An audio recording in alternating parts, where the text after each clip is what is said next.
Bismillah, Assalamualaikum warahmatullahi wabarakatuh. Di video kali ini saya akan menjelaskan apa saja yang sudah saya pelajari di roadmap.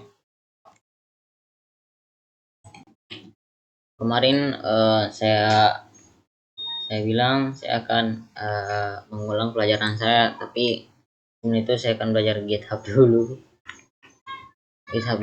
Ya, kan kemarin langsung skip karena yang bawah-bawahnya udah tahu cara kasih masukin repository, cara ubah nama repositorinya, dan cara ngupdate-nya, dan juga cara melihat statusnya. Ya, di sini ya kita langsung saja pelajari saja. Ada pertama dari sini version control. Nah, di sini GitHub ini mengelola dan melacak perubahan pada berkas dari waktu ke waktu yang memungkinkan banyak orang untuk berkolaborasi dalam sebuah proyek sambil mempertahankan riwayat semua modifikasi. Nah, seperti kita ingin menyimpan web kita dan lain-lainnya. Lalu selanjutnya, mengapa menggunakan kontrol versi ataupun GitHub? Ya, untuk menyimpan proyek lah, ataupun untuk melacak modifikasi yang kita sudah modifikasi kemarin, kita bisa lihat kembali, ataupun memelihara riwayat proyek kita, ya seperti itu. Terus selanjutnya ada git ps other pages, ya itu nggak usah saya bahas. Dan ada juga instalasi git secara lokal untuk Windows ataupun Linux ya.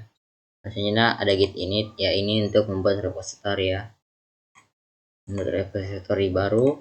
Ada git konfigurasi, git config lokal ataupun vs global ya, global config.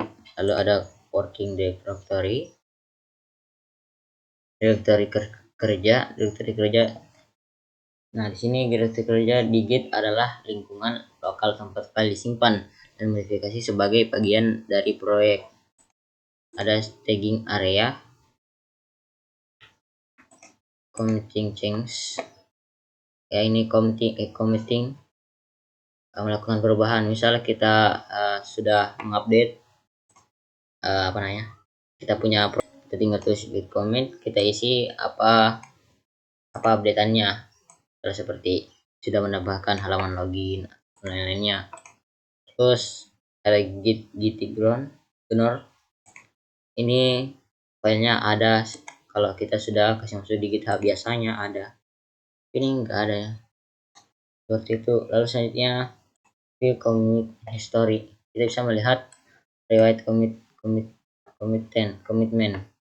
Misalnya kita sudah pernah masukkan project di GitHub, lalu kita sudah mengupdate nya lagi, kita ingin melihat sebelum kita update, ya kita bisa lihat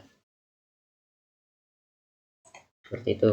Lalu selanjutnya ada branch basic, ya ini membuat cabang,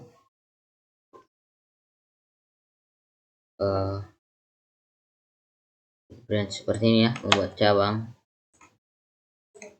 Ada remaining cabang, mengganti nama cabang, deleting, menghapus, take out, dan merging basic. Merging basic apa ini? Dasar-dasar. Lalu ada GitHub Essentials. Ya ini awal-awal cara buat GitHub ya, dasar-dasar GitHub ya. Buat akun, set interface, setting up profil, setting profil, create repository. Kita membuat repository privat ataupun publik. Lalu selanjutnya ada git remote. Ini jarak jauh ya. Ada beberapa caranya. Seperti di sini saya lagi melakukan git. Ini git remote ya, remote. Ini akan memasukkan file yang sudah ditambahkan. Ini kan saya sudah update git status untuk melihat apa saja yang sudah berubah dan kita bisa git commit, dan kita memasukkan HTTP yang mau dikasih masuk di situ, file-filenya.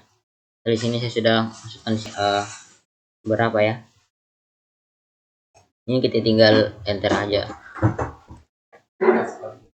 seperti itu. Ini pushing, mendorong, dan adapun yang menarik perubahan yang misal kita tidak jadi untuk memasukkannya, atau managing remote, mengelola remote, atau cloning repository, bisa git clone repositorinya orang, dan lain-lain ya. Mungkin hanya itu yang dapat saya sampaikan, kurang dan lebihnya mohon dimaafkan. Bila itu Wassalamualaikum warahmatullahi wabarakatuh.